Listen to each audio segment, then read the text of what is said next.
तालुक्याचे जे उमेदवार आहेत युतीचे आणि राष्ट्रवादी काँग्रेस पक्षाचे आदरणीय दाते सर यांच्या प्रचारार्थ आलेत, त्याबद्दल त्यांचं टाळ्याच्या गजरामध्ये स्वागत करूया आपण. त्यांचे जाहीर असे आभार मानतो. त्याचबरोबर या ठिकाणी भाजपचे जिल्हा अध्यक्ष, आरपीआयचे जिल्हा अध्यक्ष, सर्व पदाधिकारी या ठिकाणी मोठ्या संख्येने उपस्थित आहेत. मी अहमदनगर जिल्हा राष्ट्रवादी काँग्रेस पक्षाच्या वतीनं सर्व पदाधिकाऱ्यांचं आणि आदरणीय दादांचं, खासदार सुजयदादा विखे पाटलांचं या ठिकाणी जाहीर असा आभार मानतो आणि या ठिकाणी थांबतो. रामकृष्ण हरी.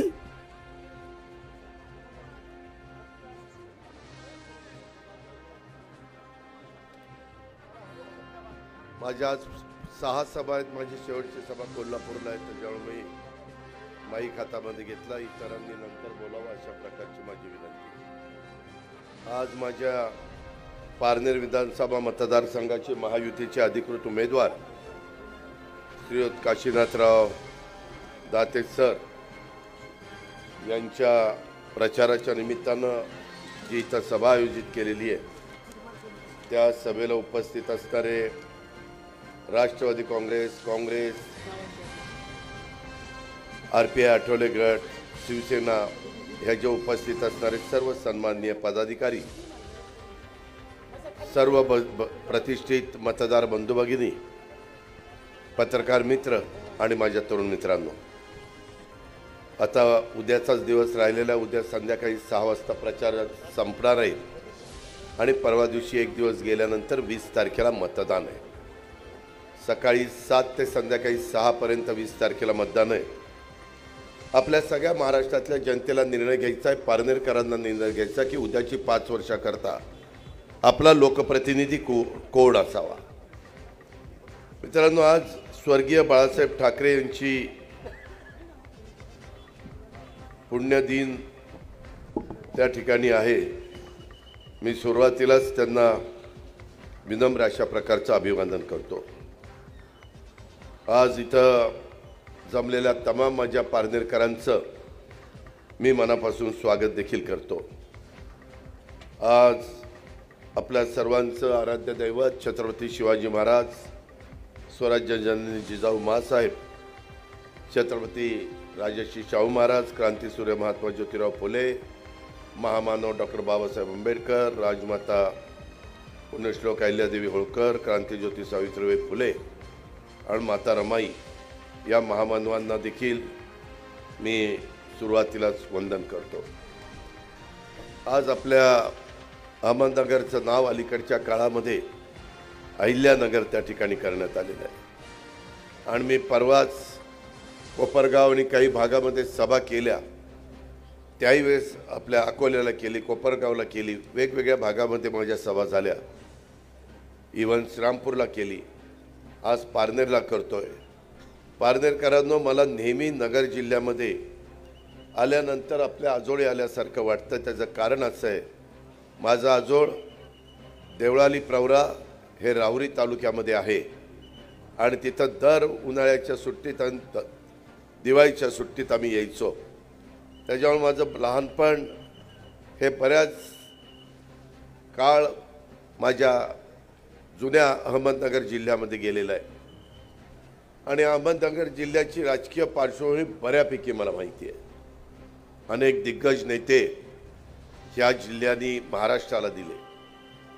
पहिला सहकारी साखर कारखाना पद्मश्री विख्यांनी महाराष्ट्राला दिला. हा सगळा इतिहास आहे. त्याला बरेच वर्ष झाले. आता 4थी पिढी त्या ठिकाणी पुढे आलेली आहेत, काही ठिकाणी 3ऱ्या पिढ्या पुढे आलेल्या आहेत. आज मला तुम्हाला सगळ्यांना सांगायचं आहे की ह्या निवडणुकीच्या निमित्तानं मी ज्यावेळेस एका सभेला आलो होतो त्यावेळेस माझ्या पारनेर तालुक्यातील अनेक मान्यवरांनी इच्छा प्रदर्शित केलेली होती की महायुतीचे उमेदवार या नात्याने आम्हाला उमेदवारी द्यावी. मी असेल, एकनाथराव शिंदेजी असतील, देवेंद्र फडणवीसजी असतील, आम्ही कुणी जरी असलो तरी एका जागेकरता एकालाच आम्ही उमेदवार देऊ शकतो. इतर पण मान्यवर ताकदीचे होते, तेवढेच लोकांच्यामध्ये मिळून मिसळून राहणारे होते. आणि मग मी त्यांना असं सांगितलं की मागे एकदा असंच बबनराव पाचपुते यांनी वेगळी भूमिका घेतल्यानंतर आम्ही निश्चय केलेला होता की त्या भागामध्ये बबनरावांच्या विरोधामध्ये 6-7 लोकांना एकत्र करून एक उमेदवार द्यायचा आणि बाकीच्या राहिलेल्यांना वेगवेगळ्या पदांच्यावर त्यांचाही मान ठेवायचा, त्यांचाही सन्मान ठेवायचा. त्यांनाही कुठं असं वाटता कामा नये किंवा आपल्याला उमेदवारी नाही दिली म्हणजे कुठंतरी जनमानसामध्ये आपली प्रतिमा कमी करण्याचा प्रयत्न झाला, असं न होऊन देता त्यावेळेस राहुलला आम्ही तिथनं आमदार म्हणून निवडून दिलं आणि बाकीच्यांना वेगवेगळ्या पदावर बोलल्याप्रमाणे संधी दिली. आज आपल्या भागामध्ये काशीनाथराव दातेंची ओळख मी पारनेरकरांना करून द्यावी अशा प्रकारची काही परिस्थिती नाही आहे.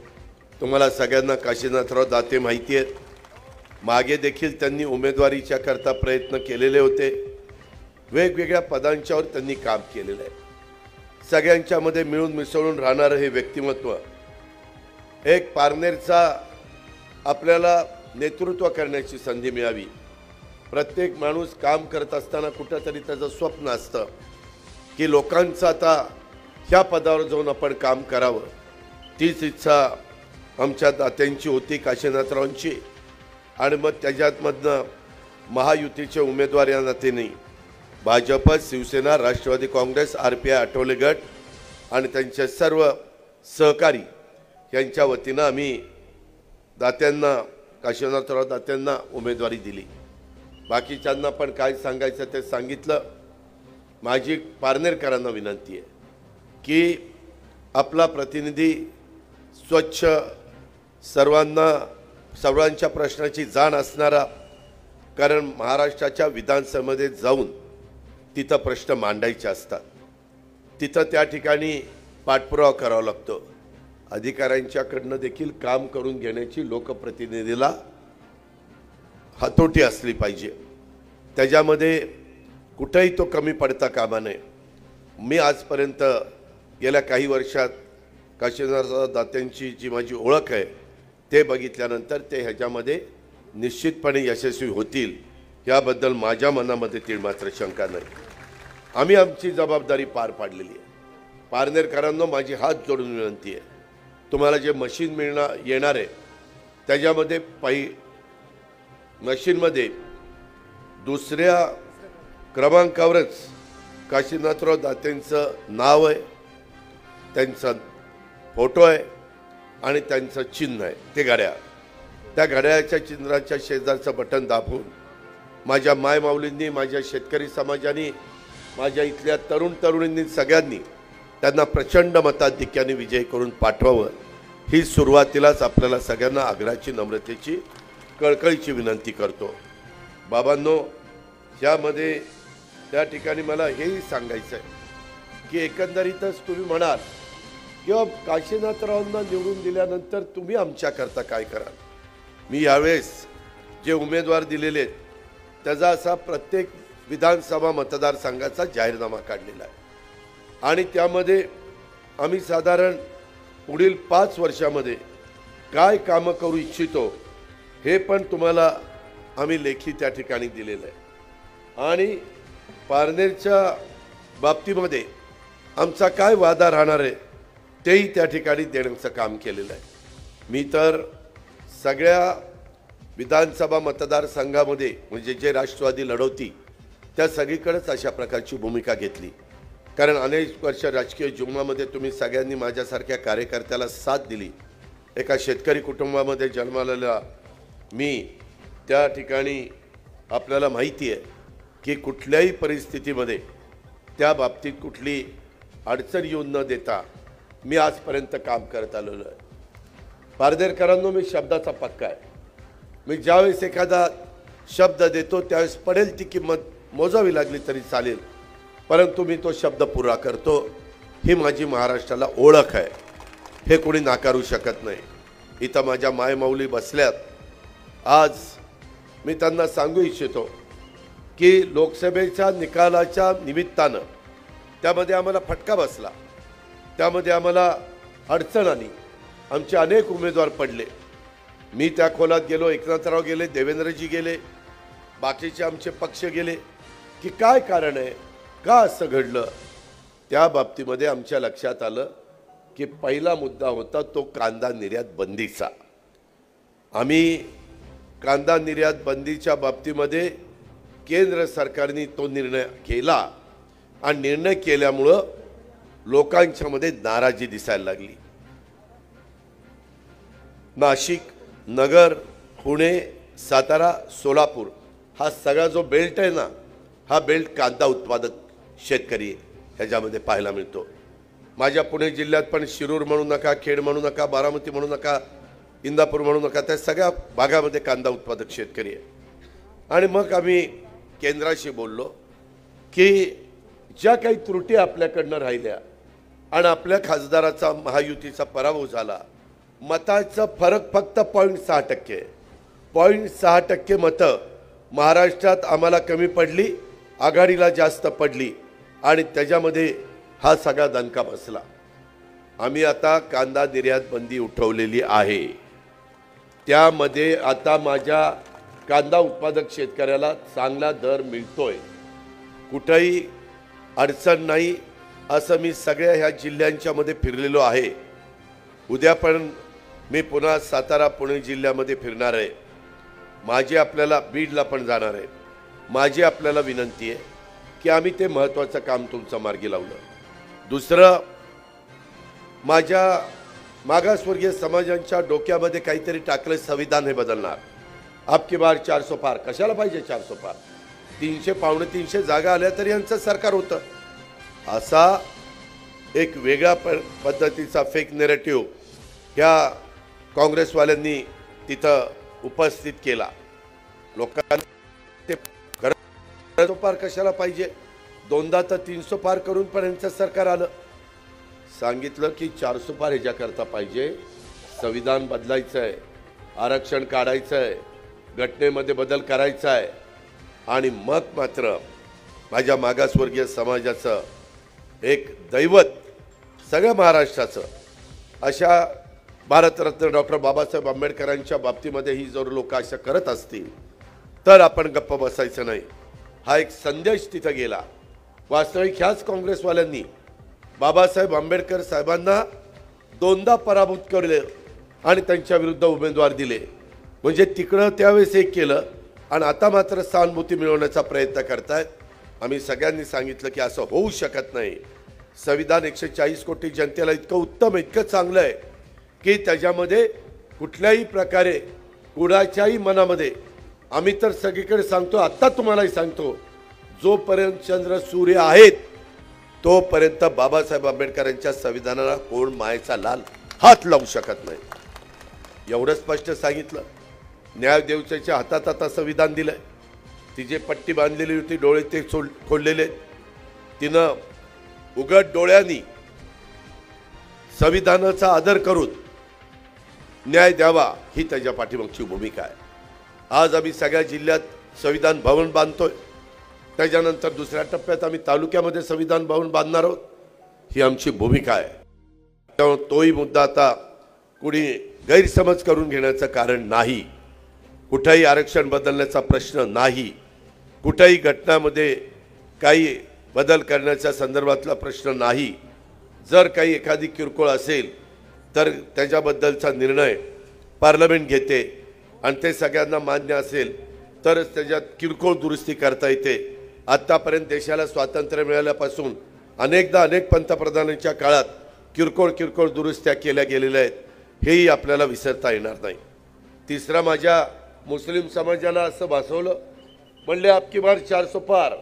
आता 400 पार झालंय की हिंदू राष्ट्र जाहीर करणार, तुम्हाला सगळ्यांना गोळा करणार, तुम्हाला म्हणजे मायनॉरिटीला आणि पाकिस्तान बांगलादेशला पाठवून देणार. आता काय कपाळ माझं, असं कोणी करू शकतं का? असं होऊ शकतं का? वाटेल ते सांगितलं, मुद्द्याचं दिलं सोडून. आज पण मी जनसन्मान यात्रेच्या निमित्तानं महाराष्ट्रामध्ये फिरतोय गेले 2-2.5 महिने 3 महिने, पण कधी मी विरोधकांच्यावर टीका करण्याच्या भानगडीत पडलो नाही. आमचं काम बोलतं.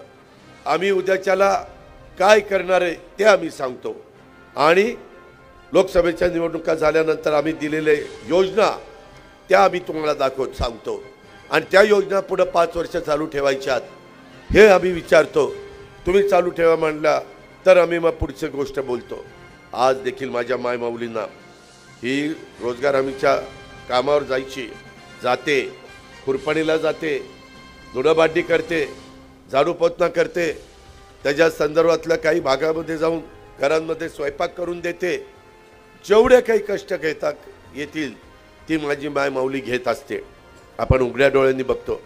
कधी आपण विचार केला नाही की या मायमाऊलीच्या मनात देखील कधीतरी एक आपलेपणाची भावना, मला स्वतःला पारनेरच्या बाजारामध्ये जाऊन काहीतरी घ्यावं असं तिच्या मनात येत असेल असं कधी आपण विचार केला नाही.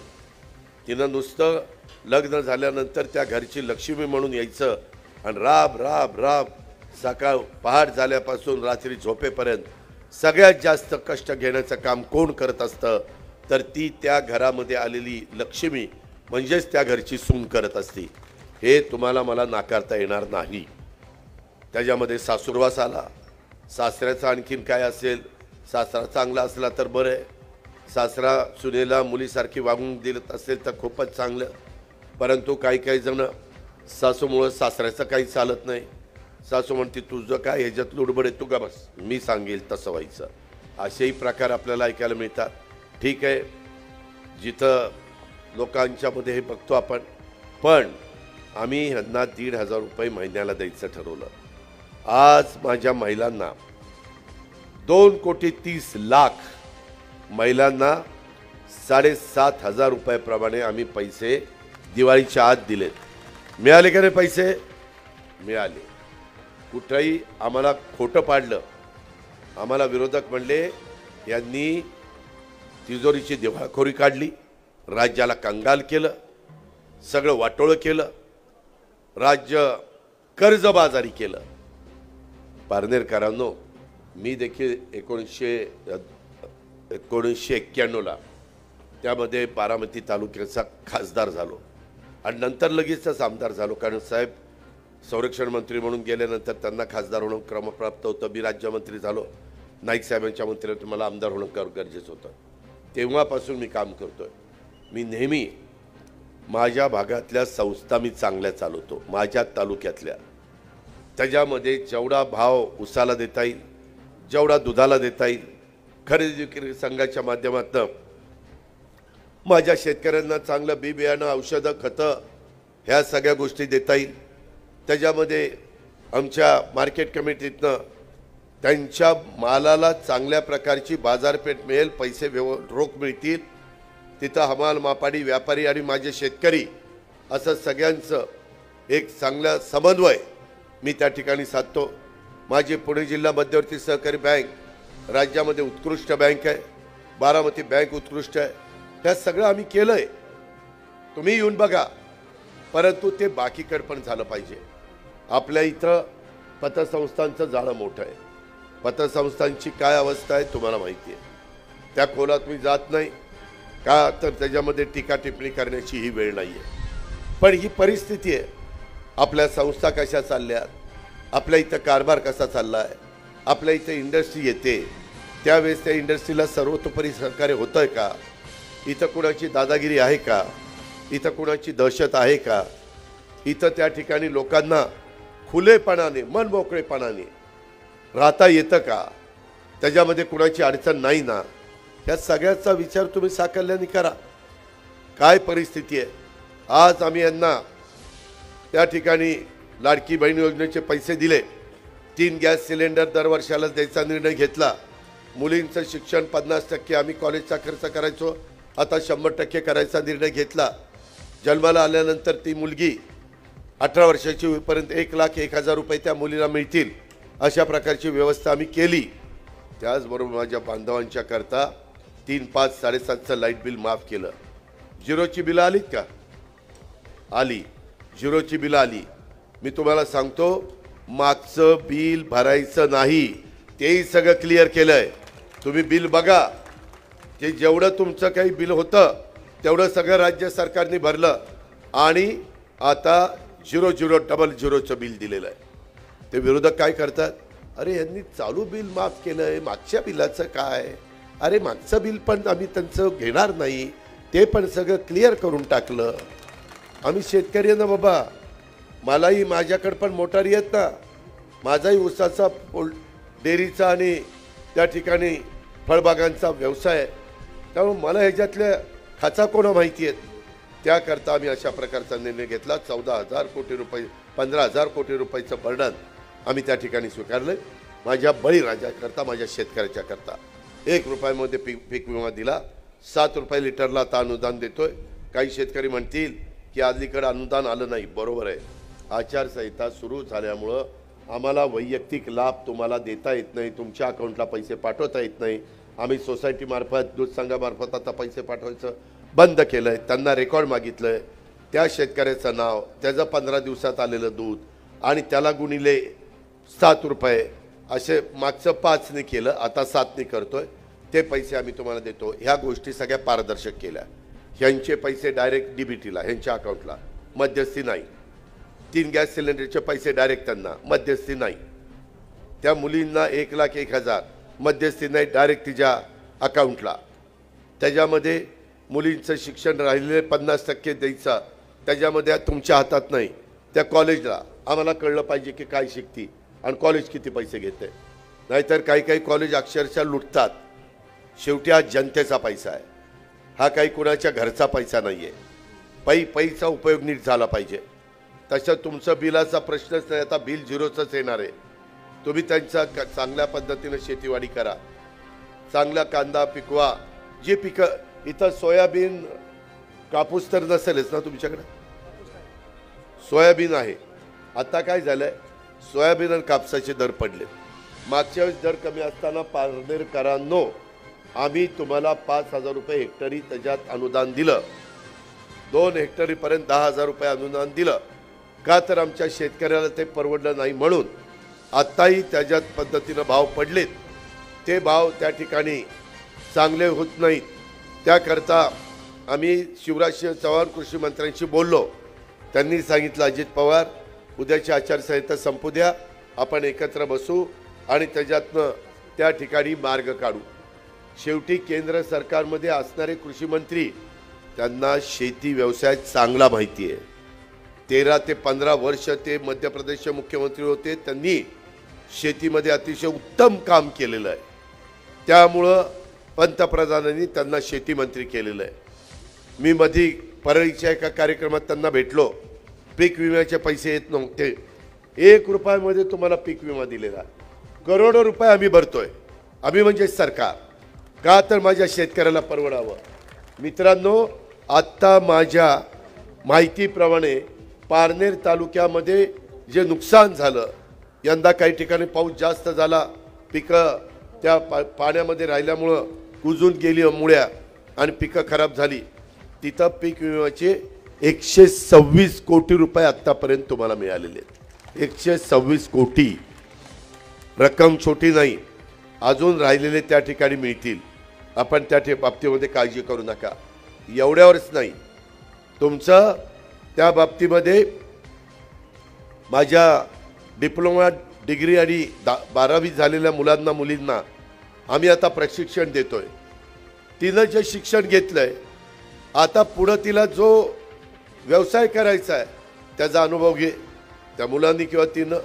आणि त्यांना 12वी असेल तर 6,000 रुपये मानधन 6 महिन्याकरता, डिप्लोमा असेल तर 8,000 रुपये मानधन शिकायचं तिनं. आणि सरकार त्याच्याबद्दल तिला पुरस्कृत करत आहे किंवा त्याला. आणि ग्रॅज्युएटवाल्याला 10,000 असाही आम्ही त्या योजना आणलेली आहे. ह्या सगळ्या योजना ह्याला 75,000 कोटी रुपये लागत आहेत. ह्यांनी पहिल्यांदा आमच्यावर टीका केल्या. ह्या टीका केल्यानंतर त्या बाबतीमध्ये आम्ही ऐकत होतो आणि आम्हाला तुम्हालाच द्यायला 75,000 कोटी वर्षाला लागत आहेत. मी कुठेही अडचण येऊन दिलेली नाही आहे. पगार थांबवलेले नाहीत. वेळचे वेळेला पगार करतोय, पेन्शन वेळचे वेळेला देतोय. ह्या सगळ्या गोष्टी त्यांनी त्या ठिकाणी घेतलेल्या आहेत. आणि अशा पद्धतीनं आम्ही सगळेजण काम करत असताना यांनी सांगितलं महिलांना पैसेच मिळणार नाही, उगीचा चुनावी जुमला आहे. पैसे मिळाल्यावर म्हणले "अरे काढून घ्या काढून घ्या काढून घ्या, नाही तर परत घेतील." कशाला आम्ही परत घेतोय, कशाला त्या ठिकाणी आम्ही काढतोय? ह्या गोष्टीचा विचार आपण सर्व सहकारी मित्रांनी त्या ठिकाणी केला पाहिजे. अशा प्रकारची माझी आपल्याला सगळ्यांना आग्रहाची, नम्रतेची, कळकळीची विनंती आहे. आता त्यांनी आम्हाला वेगळ्या पद्धतीनं त्या ठिकाणी आम्ही त्याच्यामध्ये आता तुम्ही इथून पुढं त्या बाबतीमध्ये जर काम करायचं म्हटलं तर त्यांच्या लक्षात आलं की या योजनांना जर टीका केली तर आपण रॉंग बॉक्समध्ये जातोय. मग टीका करायचं बंद केलं. मग म्हणले की आता आम्ही त्यामध्ये आणखीन काही वाढवण्याचा प्रयत्न करणार. पारनेरकरांनो, त्यांनी जो कार्यक्रम दिलेला आहे तो कार्यक्रम तुमच्या इथं राबवायचा महाराष्ट्रात म्हटलं तर त्या सगळ्या कार्यक्रमाला 3 लाख कोटी रुपये लागत आहेत. आपलं बजेट आहे 6.5 लाख कोटीचं. पगार आणि त्या बाकीच्याला 3-3.5 लागत आहेत आणि ह्याला 3 लाख कोटी. राज्य कशावर चालवायचं? केंद्र सरकार त्यांच्या विचाराचं नाही, केंद्र सरकार आमच्या विचाराचं आहे. पारनेरकरांनो, आत्ता तुम्ही मधल्या काळामध्ये तुम्हाला आम्ही सुजय विखे पाटलांना खासदारकीची उमेदवारी दिली. तरुण होता, पहिली टर्म होती, तरी देखील तुम्ही त्यांना पराभूत केलं आणि दुसऱ्याला निवडून दिलं. काय साधलं तुम्ही? ती व्यक्ती केंद्रात गेली, काम करू शकते. सरकार त्यांच्या विचाराचं नाही, काहीच काम करता येणार नाही. सरकार जर सुजय विखे पाटील निवडून गेले असते तर त्यांनी अमित भाईंच्याकडनं, नितीन गडकरींच्याकडनं, शिवराज सिंग चौहानच्याकडनं, पियुष गोयलकडनं त्या योजना आपल्याला आणल्या असत्या ना. ह्याचा विचार तुम्ही कसा केला नाही? तुम्ही काय होतं, कधी कधी भावनेच्या आहारी जाऊन एक निर्णय घेऊन टाकता, परंतु नंतर त्याचा त्रास होतो. त्या पद्धतीनं आज गेलेला खासदार, बरं 5 वर्ष सरकार राहणार आहे, त्याच्यामध्ये 6 महिने झाले, अजून 4.5 वर्ष राहिली. उद्या देखील, आता पुन्हा सांगतोय, मी महाराष्ट्रात सगळीकडे फिरलोय, माझ्या अनेक सभा झाल्या. उद्या सगळ्या सभा संपतील त्यावेळेस माझ्या 58 सभा झालेल्या असतील. 58 ठिकाणी मी गेलोय. मी साधारण जनतेचा कल बघितलेला आहे, महिलांचा उत्साह बघितलेला आहे. मी महाराष्ट्रात अनेक निवडणुकांमध्ये फिरलो, परंतु एवढ्या संख्येने महिला कधी मला पाहायला मिळाल्या नाही. पुरुषांची संख्या जास्त असायची.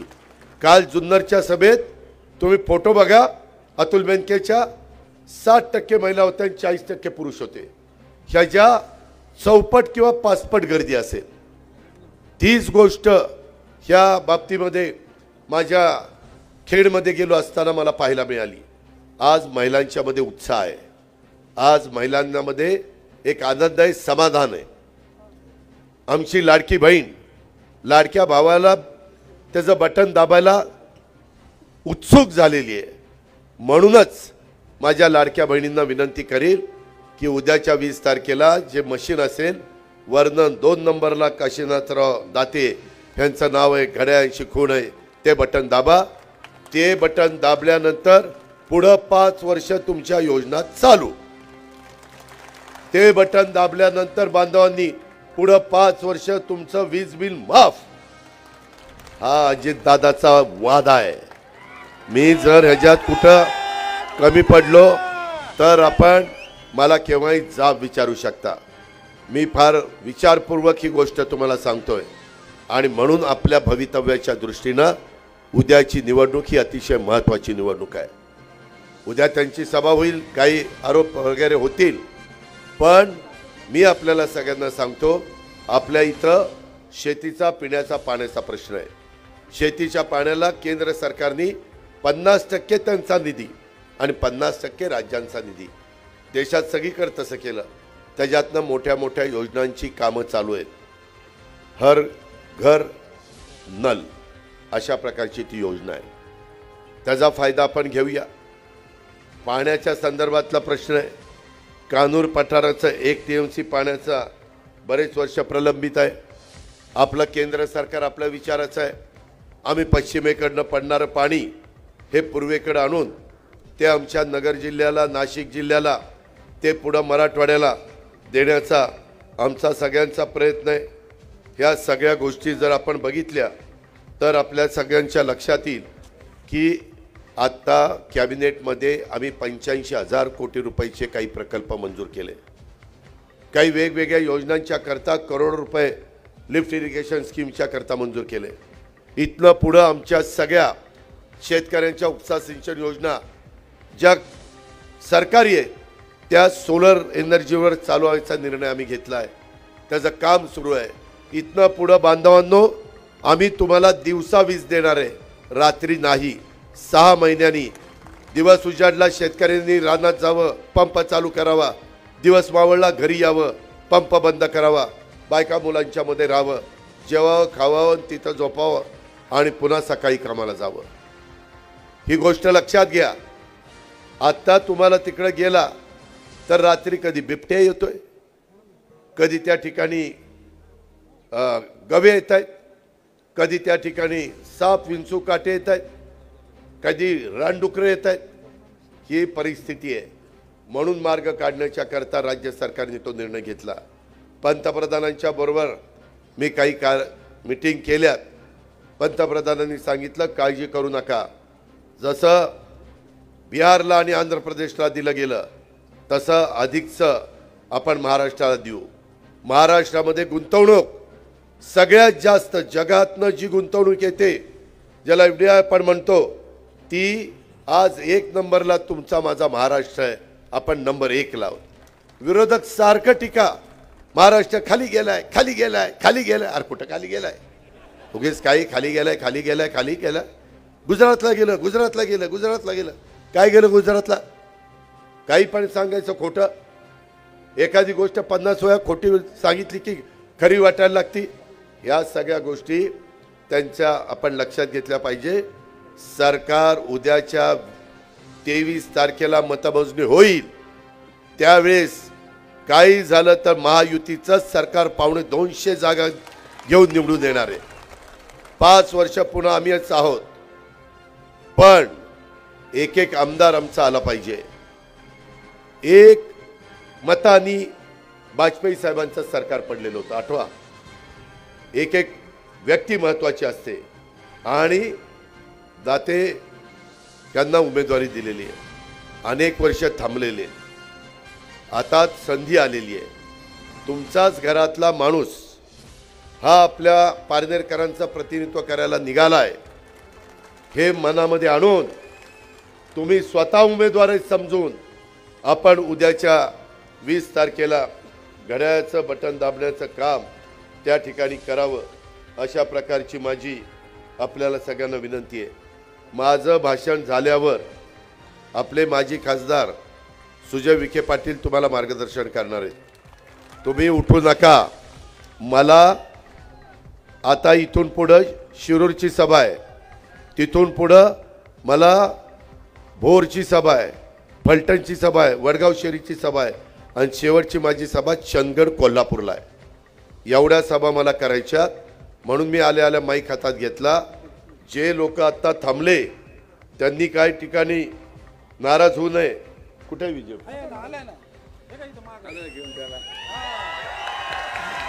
अरे विजू बेटा, आधीच त्या दिवशी माझं ऐकलं असतं तर जोरात प्रचार झाला असता. आता राहिलेल्या 2 दिवसात 24 तास सगळ्यांनी काम करा. आणि तो एक चांगला निर्णय घेतला. तू सुजय विखे पाटलांचं ऐकलं, राधाकृष्ण विखे पाटलांचं ऐकलं. आम्ही तुला कुठल्याही परिस्थितीमध्ये वाऱ्यावर सोडणार नाही. तू काळजी करू नको. तू किती अडचणीतनं गेलेला आहे, तुझं कुटुंब परिवार किती अडचणीतनं गेलेला आहे, त्याला कोण जबाबदार आहे हे सगळं आम्हाला माहिती आहे. त्याच्यामध्ये एकदा उद्याची 23ची निवडणूक होऊ दे आणि मग ते आहे आणि हम आहे. एवढं बोलतो आणि आपल्या सगळ्यांची रजा घेतो. जय हिंद, जय महाराज. सांगितलं मग अशी. धन्यवाद दादा, आपण मोलाचं मार्गदर्शन केलं. या ठिकाणी विजय सदाशिव आवटी, जे आपले सर्वांचे परिचित विजूभाऊ आवटी यांनी आदरणीय काशीनाथ दाते सर यांना या निवडणुकीमध्ये पाठिंबा दिलेला आहे. आपण सर्वांनी टाळ्याच्या गजरामध्ये यांचं स्वागत करायचं आहे.